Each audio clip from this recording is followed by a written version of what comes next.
다 같이 묵도하심으로 사순절 5번째 주일 예배를 하나님 앞에 드리도록 하겠습니다.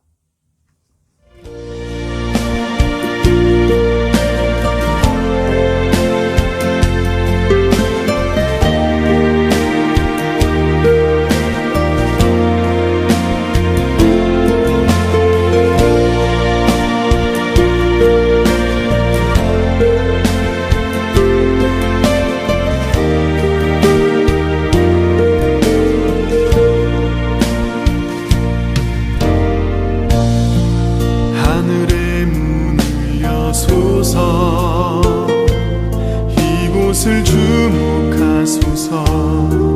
주를 향한 노래가 꺼지지 않으니 하늘을 열고 보소서. 이곳에 임재하소서. 주님을 기다립니다. 기도의 향기가 하늘에 닿으니 주여 임재하여 주소서. 이곳에 오셔서 이곳에 앉으소서. 이곳에서 드리는 예배를 받으소서.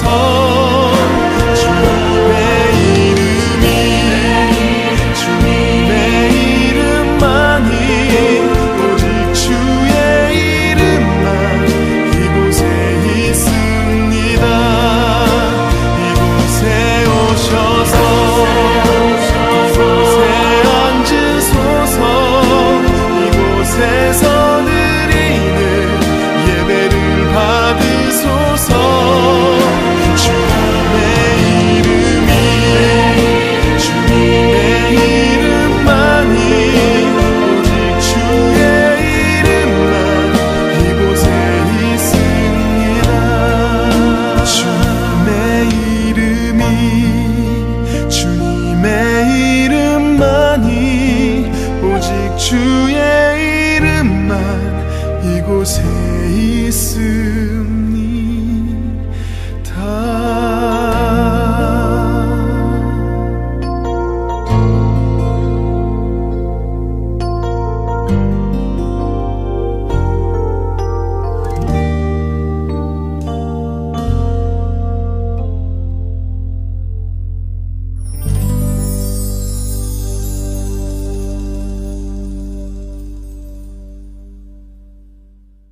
할렐루야. 내 영혼아 여호와를 찬양하라. 나의 생전에 여호와를 찬양하며 나의 평생에 내 하나님을 찬송하리로다. 야곱의 하나님을 자기의 도움으로 삼으며 여호와 자기 하나님에게 자기 소망을 두는 자는 복이 있도다. 아멘. 사랑의 주님, 헤아릴 수도 없이 많은 죄를 짓고 살던 죄인들이 주님 앞에 섭니다. 거룩한 교회를 벗어나기 바쁘게 죄의 유혹은 다가와 저희를 괴롭힙니다. 물욕 때문에 실족하는 저희를 용서하옵소서. 육신의 정욕에 흔들리는 죄인을 불쌍히 여겨 주옵소서. 수많은 불법을 저지르며 주님을 다시 십자가에 못 박는 자신을 봅니다. 저희 죄를 용서하여 주시옵소서. 은혜의 하나님, 주님의 임재가 있는 거룩한 성전에 찾아와 고요히 머리를 숙입니다. 성전을 찾지 못하는 자들도 각기 처소에서 함께 엎드렸습니다. 주님께서 기뻐하시는 예배를 드림으로 저희의 마음에 평안과 기쁨을 허락하여 주시옵소서. 주님의 십자가를 기억하고 오늘도 스스로 자신의 삶을 깨닫는 은혜를 허락하여 주시옵소서. 예수님의 이름으로 기원하옵나이다. 아멘. 다 같이 사도신경으로 신앙고백 드리겠습니다. 전능하사 천지를 만드신 하나님 아버지를 내가 믿사오며 그 외아들 우리 주 예수 그리스도를 믿사오니 이는 성령으로 잉태하사 동정녀 마리아에게 나시고 본디오 빌라도에게 고난을 받으사 십자가에 못 박혀 죽으시고 장사한 지 사흘 만에 죽은 자 가운데서 다시 살아나시며 하늘에 오르사 전능하신 하나님 우편에 앉아 계시다가 저희로서 산 자와 죽은 자를 심판하러 오시리라. 성령을 믿사오며 거룩한 공예와 성도가 서로 교통하는 것과 죄를 사하여 주시는 것과 몸이 다시 사는 것과 영원히 사는 것을 믿사옵나이다. 아멘. 함께 찬양 드리겠습니다. 305장 찬송가입니다. 찬송가 305장 나 같은 죄인 살리신 찬양 드리겠습니다.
하나님의 말씀을 봉독하겠습니다. 오늘 봉독하실 말씀은 신약성경 에베소서 2장 1절부터 10절 말씀까지입니다. 신약성경 에베소서 2장 1절부터 10절 말씀까지 제가 봉독하겠습니다. 그는 허물과 죄로 죽었던 너희를 살리셨도다.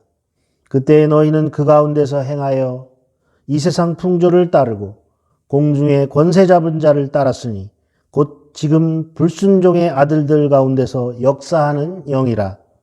전에는 우리도 다 그 가운데서 우리 육체의 욕심을 따라 지내며 육체와 마음에 원하는 것을 하여 다른 이들과 같이 본질상 진노의 자녀이었더니 긍휼이 풍성하신 하나님이 우리를 사랑하신 그 큰 사랑으로 인하여 허물로 죽은 우리를 그리스도와 함께 살리셨고 너희는 은혜로 구원을 받은 것이라. 또 함께 일으키사 그리스도 예수 안에서 함께 하늘에 앉히시니 이는 그리스도 예수 안에서 우리에게 자비하심으로써 그 은혜의 지극히 풍성함을 오는 여러 세대에 나타내려 하심이라. 너희는 그 은혜에 의하여 믿음으로 말미암아 구원을 받았으니 이것은 너희에게서 난 것이 아니요 하나님의 선물이라. 행위에서 난 것이 아니니 이는 누구든지 자랑하지 못하게 함이라. 우리는 그가 만드신 바라 그리스도 예수 안에서 선한 일을 위하여 지으심을 받은 자니 이 일은 하나님이 전에 예비하사 우리로 그 가운데서 행하게 하려 하심이니라. 아멘. 다 같이 50장 찬송, 내게 있는 모든 것을 찬송 드리면서 준비하신 예물을 하나님께 드리도록 하겠습니다.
이제 봉헌을 위해 기도하겠습니다. 은혜로우신 주님, 주님이 우리에게 주신 것들이 너무나 많음에도 우리는 가진 것이 없다고 불평하며 살았습니다. 주님이 이미 많은 것을 주셨는데 우리는 받은 것이 없다고 원망했습니다. 주님은 내가 바라는 것보다 더 좋은 것을 주셨는데 나는 눈이 어두워 주님이 주신 것들을 보지 못했습니다. 이제는 눈을 떠서 주님이 주신 것을 보게 하시고 주님께서 주신 것을 더욱 감사하며 살게 하여 주시옵소서. 오늘도 거룩한 주일을 맞아 드려진 예물과 더불어 우리의 삶도 새롭게 주님을 위해 진실하고 가치 있게 쓰이게 하여 주옵소서. 어려운 중에도 드리는 적은 것도 기쁘게 받으시는 아버지 하나님, 경제적으로 힘든 가운데서도 교회와 복음을 위하여 빈손을 보이지 아니한 하나님의 백성들을 기억하여 주시옵소서. 그리하여 우리의 육신의 삶에도 크신 은총을 베푸셔서 질병에서 지켜주시고 건강을 허락하시며 성도들이 손대는 모든 일과 사업에 가정과 자녀들의 삶에 평안과 더불어 물질의 축복도 내려 주시옵소서. 예수님의 이름으로 간절히 축복하며 기도하옵나이다. 아멘. 사랑하는 구주 앞에 모두 드리네. 광고 말씀은 중보기도를 요청하는 말입니다. 코로나가 종식되고 또 교류가 회복되고 예배가 회복돼서 하나님께 온전한 예배가 드려지게 하시고 또 담임 목사의 조속한 복귀를 위해서 기도해 주시기 바랍니다. 그리고 모든 교우들의 가정과 또 자녀들의 건강과 경제적인 안정을 위해서 기도해 주시기 바랍니다. 오늘은 에베소서 2장 1절에서 10절까지 우리가 읽으신 본문을 주제로 십자가를 바라보라라는 제목으로 하나님께 하나님께서 주신 은혜를 나누고자 합니다. 오늘날 강단에서는 구원의 메시지가 자주 선포되지 않는 경향이 있습니다. 그것은 요즘 사람들의 흥미를 끄는 내용이 아니므로 그렇게 된 것일 수도 있습니다. 그러나 구원이라는 단어는 기독교 복음에 있어서 가장 핵심적인 용어입니다. 하나님은 파멸의 상황 가운데서 있는 인간을 구원하시기 위해 창조주로서의 주도권을 행사하셨습니다. 생명 없이 죽은 몸에 생명을 주시고 사탄의 권세에 붙잡혀 있는 사람들을 높이시고 하늘 백성들이 되게 하셔서 마지막에는 하늘에 앉히시는 것으로 하나님은 구원을 완성하십니다. 이러한 모든 것은 우리의 노력이나 값을 지불할 수 있는 능력이 있어서 누리게 된 것이 아니라 철저하게 긍휼에 풍성하신 하나님의 그 큰 사랑으로 인해서 주어진 것이라고 말씀하고 있습니다. 그러므로 구원받은 사람들은 당연히 자기 자신의 위치를 인식해야 하는 것입니다. 구원의 은혜를 선물로 받은 우리에게 하나님은 이제 선한 일을 행할 것을 말씀하고 있습니다. 선한 행실은 구원의 조건이 아니라 구원받은 자의 삶으로 나타나야 하는 결과입니다. 즉, 구원받은 자의 삶은 선한 행실로 나타나야 된다는 것입니다. 그러나 우리가 착각해서는 안 됩니다. 착하게 사는 것만으로는 선하다 말씀하시지 않습니다. 가장 선한 것은 하나님의 구원의 역사입니다. 가장 선한 것은 그러므로 구원을 전하는 것이 가장 선한 것입니다. 그리고 그와 더불어 선하게 살아야 하는 것도 마찬가지입니다. 거기에 포함되어 있습니다. 그렇다면 하나님의 백성된 사람들에게 가장 중요한 요소가 무엇일까요?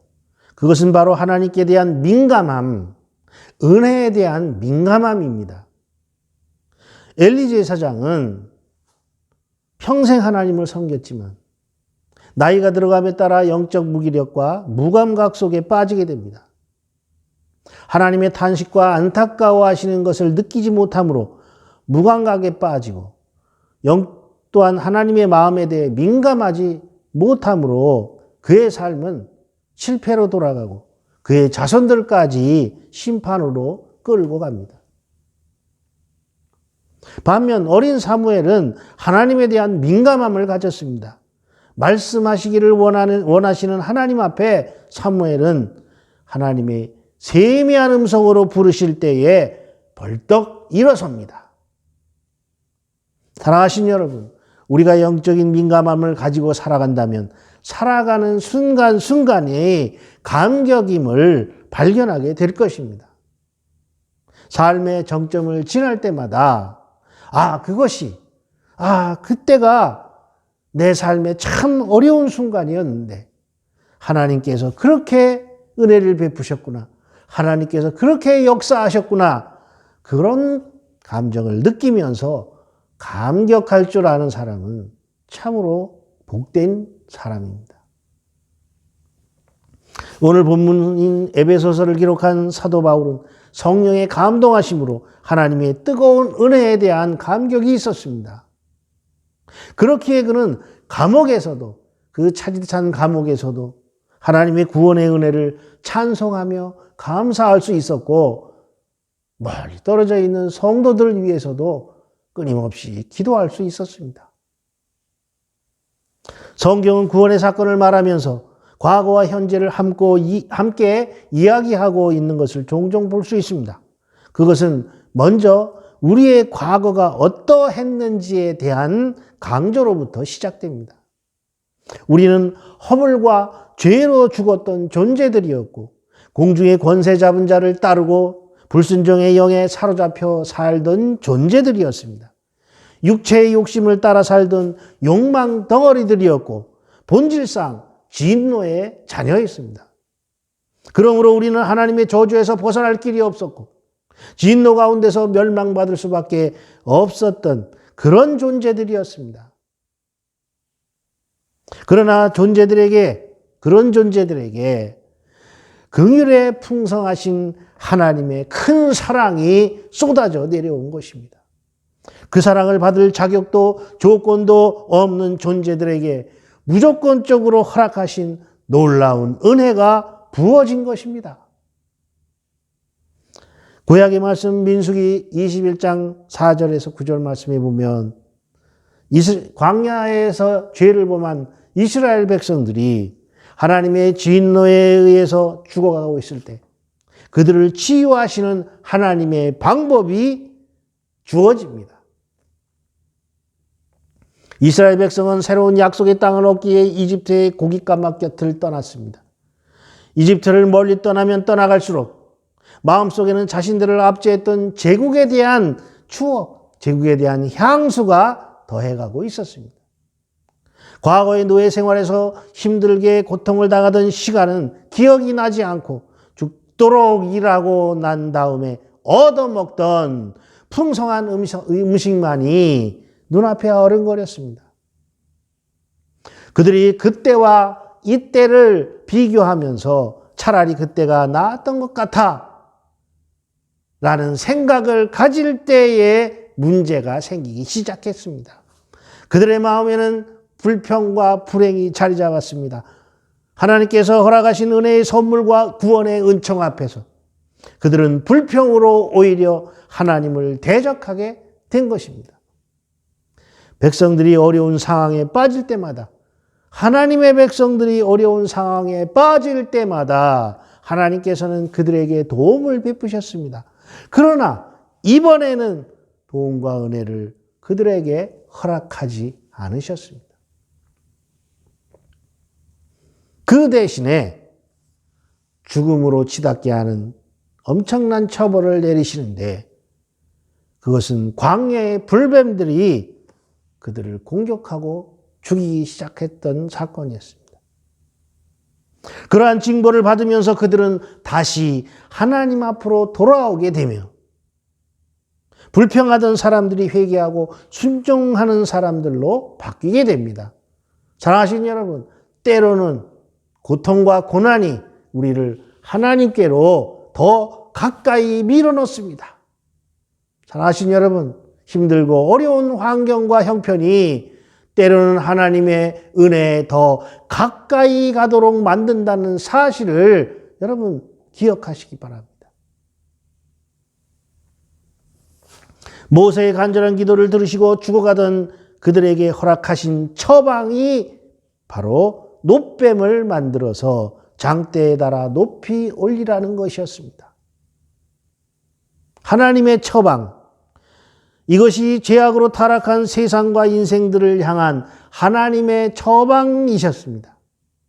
나무에 달린 예수 그리스도를 바라보는 자를 살게 하시는 하나님의 구원의 방법은 구약의 백성들에게도 나타났고 오늘날 우리에게도 나타난 것입니다. 이제 하나님께서는 그의 백성들이 주님의 십자가를 바라보고 새로운 구원의 은혜를 누리며 구원의 감격을 누리면서 살아가기를 원하시고 계시는 것입니다. 또한 복음서 말씀인 요한복음 3장 14절에서 21절을 보면 때가 아니므로, 아직은 때가 아니기 때문에 공개적으로 자신의 모습을 드러내지 않으려고 하셨던 주님께서 니고데모와 만나신 후 과감하게 구원의 도리를 드러내고 있음을 발견하게 됩니다. 예수님은 여기에서 하나님 나라에 들어가려면 거듭나야 된다, 다시 태어나야 한다는 그 방식을 말씀하시다가 인자의 들림 사건, 즉 십자가의 사건으로 바로 연결하고 계십니다. 인자도 들려야 하리라는 말씀을 하시면서 인자도 놋뱀처럼 들려야 하리라, 이런 뜻이죠. 이스라엘 선생이었던 니고데모가 잘 알고 있었던 민수기 불뱀 사건과 십자가를 비교하셨습니다. 또한 십자가 사건이 바로 세상을 향한 하나님의 사랑 표현의 절정이라는 사실을 말씀하신 것입니다. 광야에서 불순종하던 백성 중에 장대에 높이 들린 구리뱀을 바라본 사람들이 살 수 있었던 것처럼 오늘도 십자가에 달리신 예수 그리스도를 바라보는 사람들, 즉 예수 그리스도를 믿는 사람들은 구원을 받게 될 것이라고 말씀하시는 것입니다. 그렇다면 이제 인간 편에서 무엇을 해야 되는지를 깨달아야 됩니다. 주님은 그것을 말씀하셨습니다. 오늘 본문은 그것을 말씀하고 있습니다. 하나님이 세상을 구원하시기 위해서 아들을 보내셨으며 그분이 바로 하나님의 구원 방법이라는 사실을 믿고 받아들여야 한다고 말씀하십니다. 십자가의 사건은 은혜의 사건이면서도 생명과 사망, 은혜와 심판, 영적인 부여와 빈곤, 특권과 저주로 나누어지도록 만드는 결정적인 사건이 되는 것입니다. 한없는 사랑으로 품에 안아주신 그분 때문에 아무런 희망 없이 살던 사람들에게 희망을 주시는 그분 때문에, 그리고 새로운 생명을 부어주신 그분 때문에 우리가 하나님의 것이요 하나님의 백성이 되었습니다. 하나님의 백성들을 외면치 아니하시는 하나님께서 그들을 죄의 노예 상태에서 구원하셔서 해방하실 때 그들은 하나님의 백성들이 되었으며, 이제 하나님은 그의 신실한 백성들 가운데 늘 함께 하시는 그런 하나님이 되셨습니다. 이제 하나님의 백성들은 하나님의 영원한 관심의 대상이며 사랑의 대상이 된 것입니다. 그분은 한량없는 사랑으로 그의 백성들을 돌보시는 분입니다. 이러한 모든 것은 우리가 무엇을 엄청난 일을 했거나 무엇인가 우리가 대가를 지불했기 때문에 주어진 것이 아니라 오직 긍휼에 풍성하신 하나님의 그 큰 사랑으로 인해서 주어진 것입니다. 그러므로 우리를 하나님의 백성들로 삼으신 하나님의 은혜에는 한계가 없습니다. 하나님이 우리의 조건을 따지셨다면 우리는 그곳에 설 수 없을 것입니다. 무조건적으로 용납하시는 하나님의 은혜로 우리가 새롭게 되었습니다. 위대한 신학자 칼 바르트는 아돌프 히틀러에게 만약 한마디만 할 수 있다면 해주고 싶은 이야기가 무엇이냐는 질문에 대해 이렇게 대답했습니다. 예수 그리스도께서 당신의 죄를 위해 죽으셨습니다. 그 극악무도한 히틀러의 죄를 위해 돌아가셨다고요? 그렇다면 600만 이상의 사람을 죽인 히틀러도 용서받을 수 있다는 말일까요? 우리는 절대로 그럴 수 없다고 외칩니다. 그러나 하나님께서는 그렇다고 말씀하십니다. 하나님의 은혜의 보좌 앞으로 나오는 자는 누구나 새롭게 됩니다. 하나님의 은혜에는 한계가 없습니다.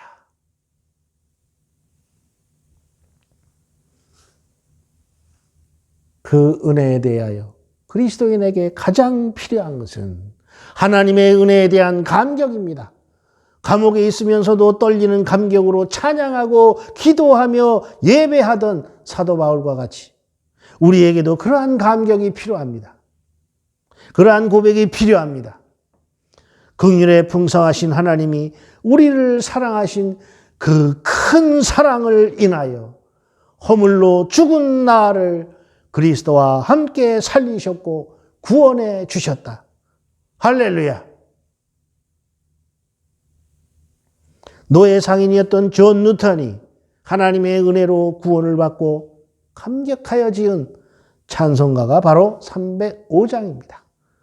그 305장 찬송가에서 고백하는 것이 무엇입니까? 그 제목이죠. 나 같은 죄인 살리심 주 은혜 고마워. 우리가 오늘 부른 찬송입니다. 나 같은 죄인 살리신 주 은혜 고마워. 잃었던 생명 찾았고 광명을 얻었네. 사랑하신 여러분, 가사를 한번 의미해 보시기 바랍니다. 이러한 찬송이 늘 우리에게도 있어야 합니다. 사도 바울은 지금 하나님의 은혜로 하나님의 특별한 사랑을 받는 사람이 되었음을 인식하고 깨달으면서 그 은혜로 치유된 시각으로 만물을 보고 사람을 보고 있습니다. 그렇기 때문에 사도 바울에게는 감옥이 하나님을 온전히 만날 수 있는 예배의 자리가 되고 성도들을 향해 기도에 전념할 수 있는 기도실이 된 것입니다. 아무것도 할 수 없는 지금, 간절함이 깊어가는 지금, 슬픔으로 가득 찬 마음으로 십자가 앞에 엎드리는 지금이 바로 주님의 은혜가 더 간절해지고 주님의 은혜가 더 필요한 시절이 아닌가, 그렇게 생각됩니다. 하나님의 백성들이 놀라운 은혜를 받고 은혜로 치유된 눈을 가지면 삶의 모든 사건은 고난일지라도 예배와 찬양의 자원들이 되고 하나님의 신비와 섭리를 깨닫는 그런 감사의 이유가 될 수 있습니다. 해밍웨이의 단편소설 세상의 수도라는 작품에 보면 The Capital of the World, 이 세상의 수도라는 작품에 보면 은혜가 메말버린 세상에서 은혜를 갈망하는 인간들의 모습이 잘 드러나고 있습니다. 그 내용이 이렇습니다. 어느 스페인 아버지가 몹시 다툰 후에 가출하여서 도시 마드리드로 나가버린 아들과 화해하기로 다짐합니다. 아버지는 엘리베랄 신문에 이런 광고를 냈습니다. 파코, 화요일에 정오에 몬타나 호텔에서 만나자. 다 용서했다, 아빠. 이렇게 광고를 낸 거예요. 파코는 스페인에서 흔한 이름이었는데 아버지가 그곳에 나가자 파코라는 이름의 젊은 남자가 무려 800명이나 나와서 저마다 아버지를 기다리고 있었다는 내용입니다. 신학자 필립 얀시는 해밍웨이의 이 작품을 인용하면서 세상은 은혜에 굶주려 있다고 정의합니다. 번총 자살을 한 해밍웨이 역시 은혜에 굶주려 있는 자신의 허기를 느끼며 이 작품을 썼을 것입니다. 그러나 그는 끝까지 하나님의 은혜의 통로인 십자가를 발견하고 십자가를 붙들지 못한 채 자신의 삶에 종지부를 찍고 말았습니다. 한 사람은 터질 듯한 감격으로 그 은혜를 찬양하며 감옥에서도 온 가슴으로 그것을 누리고 있는가 하면, 또 한 사람은 자유인이었고 존경 많은 문학인이었으나 하나님의 구원의 은혜를 깨닫지 못하고 관자놀이에 권총을 들이대고 방아쇠를 당기는 그런 삶으로 인생을 마감하였습니다. 은혜에 굶주려 있으면서도 아버지께로 나오지 않았기 때문입니다. 세상 사람들은 은혜로 나오지 않고 그것을 무시하면서 살아갑니다. 그렇다면 우리는 어떻습니까? 나는 어떻습니까? 사랑하신 여러분, 우리에게는 영원하신 아버지가 있습니다. 긍휼하신 아버지가 있습니다. 은혜와 사랑으로 똘똘 뭉치신 아버지가 있습니다. 모든 죄를 안아주시고 용납해 주시는 그 아버지를 모시고 살아가시기를 바랍니다. 십자가의 구원의 은혜에 대한 감격을 품고 그분의 품으로 달려나가는 삶을 사시기 바랍니다. 우리 인생을 껍데기뿐인 빈털터리 인생이 되지 않게 하시는 분이 바로 우리에게 계십니다. 우리 인생의 시작부터 황혼이 깃드는 노년에까지, 새초부터 새말까지 우리를 지키시고 눈길을 떼지 않으시는 우리 아버지가 우리에게 계십니다. 독생자 예수 그리스도를 우리를 위해 기꺼이 내놓으실 만큼 크신 하나님의 은혜를, 우리가 하나님의 자녀가 되었다는 사실을 믿고 기억하고 감사하시기 바랍니다. 그렇다면 우리가 하나님을 아버지로 모셨다면 우리는 어떻게 살아야 할까요? 삶을 사는 자세, 일하는 자세는 흔히 두 가지로 나누어집니다. 영리한 사람이 되는 방법과 즐거운 사람이 되는 방법, 바로 그것입니다. 영리한 사람이 되면 잠시 잠깐 유익을 누리는 삶을 살기는 가능합니다. 이리저리 잘 헤쳐다니고 이리저리 줄을 잘 서면서 그렇게 영리하게 살면 많이 움켜질 수 있는 그러한 일도 생길 수 있습니다. 그렇지만 그것은 우리의 삶을 행복하게 해주지 못합니다. 절대로 그렇습니다.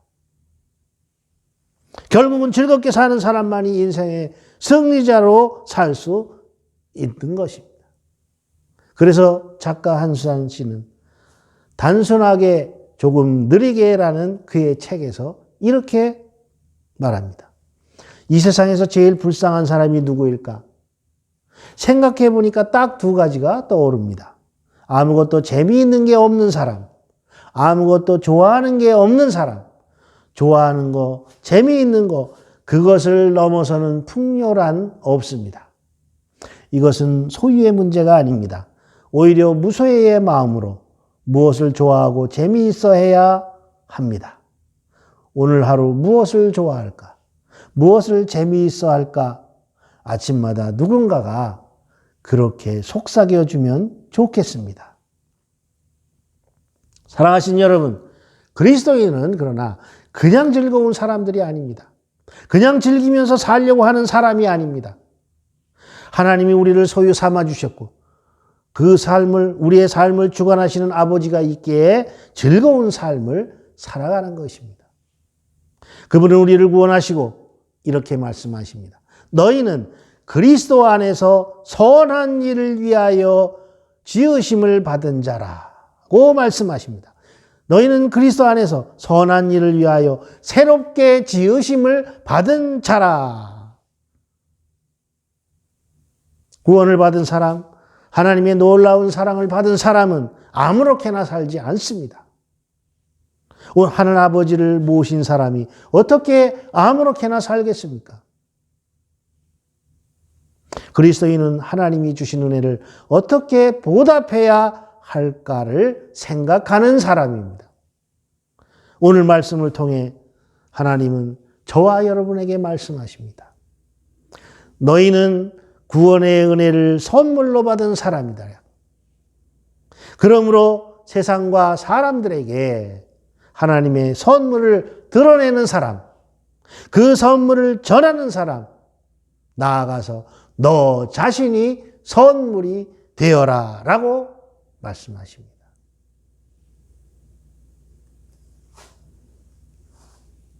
그렇습니다. 저와 여러분은 구원의 은혜를 선물로 받은 사람들입니다. 이제 자기 자신이 다른 사람을 위한 선물이 되는 그런 사람들이 되시기를 주님의 이름으로 축복합니다. 기도하겠습니다. 주님, 올해도 부끄러운 마음으로 십자가를 바라봅니다. 주님은 그 무서운 고난의 쓴잔을 피하지 않으시고 기쁨으로 감당하셨는데 저희는 조금도 손해보지 않으려고 따지고 계산하며 살았습니다. 주님은 무서운 십자가를 아무 말 없이 짊어지셨는데 우리는 조금만 무거워도 참지 못하고 원망하였으며 이런저런 핑계를 대면서 외면했습니다. 주님은 우리를 위해 아낌없이 다 주셨는데 저희는 주지 못하고 아까워 움켜쥐고 있었습니다. 주님, 올해는 내 십자가를 외면하지 않고 묵묵히 짊어질 수 있는 믿음과 용기를 주시옵소서. 예수님의 이름으로 기도하옵나이다. 아멘. 축도로 예배를 마치겠습니다. 이제는 우리 인생들을 살리시기 위하여 오늘도 무거운 십자가를 짊어지시고 골고다 언덕을 오르시는 우리 주 예수 그리스도의 크신 은혜와 이 세상의 모든 생명을 하나도 빠짐없이 구원하시기 위해 생명까지 내어주신 하나님의 끝이 없으신 사랑하심과 우리가 십자가의 삶을 선택할 수 있도록 날마다 도우시는 성령님의 교통하심이 주님의 마음을 본받아 살기로 다짐하고 세상으로 나아가는 모든 교우들 위해 이제부터 영원히 함께 하시기를 간절히 축원하옵나이다. 아멘.